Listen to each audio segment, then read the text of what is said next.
My name is Emma Carter, and I grew up in Seattle, Washington. People always say that family wants the best for you. I believed that until I learned the truth. When I was 19, my biggest dream was simple. I wanted to finish college and become a successful entrepreneur one day. My father wasn't rich, but he always told me, "Emma, education is something nobody can steal from you." I believed every word, but there was one person who hated hearing those words. My aunt, Linda Brooks. She was my father's older sister. She visited our house almost every weekend.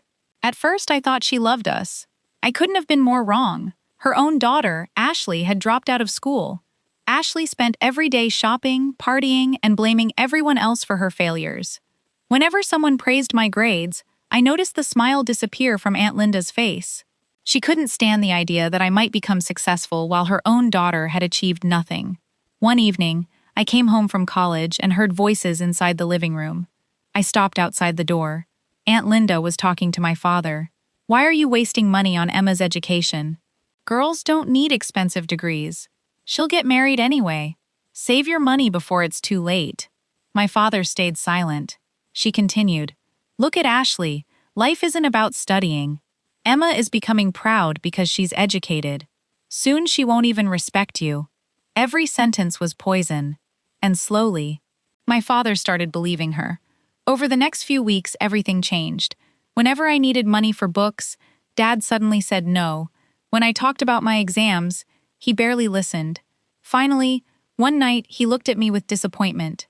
"Emma, I can't pay for your college anymore." I froze. "What? You should stop studying and find a job." It felt like someone had taken away my future. I begged him, "Dad, I only have 2 years left. Please don't make me quit." But his answer never changed. Behind him, I saw Aunt Linda smiling. That smile told me everything. She had won. Or at least, she thought she had. That night I cried harder than ever before, not because college was ending, but because my own father no longer believed in me. The next morning, I made a promise to myself. If nobody was willing to invest in my dreams, I would invest in myself. I got a part-time job at a small coffee shop. I worked early mornings, attended online business courses at night, saved every dollar. While everyone else slept, I learned marketing, sales, branding, and digital business. For 3 years, my life became nothing but work and learning. People laughed at me. Even Aunt Linda mocked me. "See," she said. Without college, she's serving coffee forever. She had no idea. I wasn't giving up. I was preparing. One day, I took every dollar I had saved and launched my own online home decor brand. The first month, I made only $137. The second month, $420. The third month, over $3,000.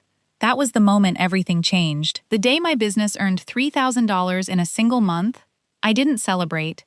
I quietly looked at my laptop screen and whispered, "This is only the beginning." Most people would have spent that money on a better phone, new clothes, or a vacation. I didn't. Every dollar went straight back into my business. I learned how to run online ads. I improved my website.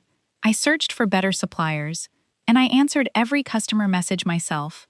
Some nights, I slept only 4 hours. Other nights, I didn't sleep at all. There were moments when I wanted to quit.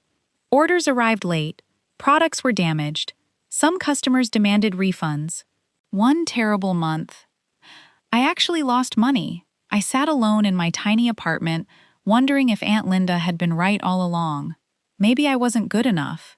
Maybe I was chasing an impossible dream. But then, I remembered the day my father told me to leave college. I remembered Aunt Linda's smile. That memory became my fuel. Instead of giving up, I worked even harder. 6 months later, something incredible happened. A popular home decor influencer discovered one of my products. She posted a short video. Within 24 hours, my website exploded. Orders came from New York, California, Texas, and even Canada. My phone wouldn't stop ringing. I had more orders than I could handle alone. For the first time, I hired an employee, then another, then 5 more. Within a year, the small online shop I had started from my apartment had become a real company. I rented my first office in downtown Seattle. Walking into that office, I couldn't stop smiling. I remembered the girl everyone believed would never succeed, the girl they thought would spend her life serving coffee. Now, people were working for her. My annual revenue crossed $1 million. Business magazines began writing about my journey. One headline caught everyone's attention: "Young woman builds $1 million company after leaving college." The article spread quickly. Friends from school congratulated me. Former teachers sent messages saying they were proud. But there was one person who suddenly became very interested in my life again. My Aunt Linda. A few days after the magazine article was published, my phone rang. The caller ID showed a name I hadn't seen in years: Aunt Linda. For a moment, I just stared at the screen. The same woman who had convinced my father to end my education was calling me. I answered. Her voice was sweeter than I had ever heard. "Emma, congratulations! I always knew you'd do something big." I almost laughed.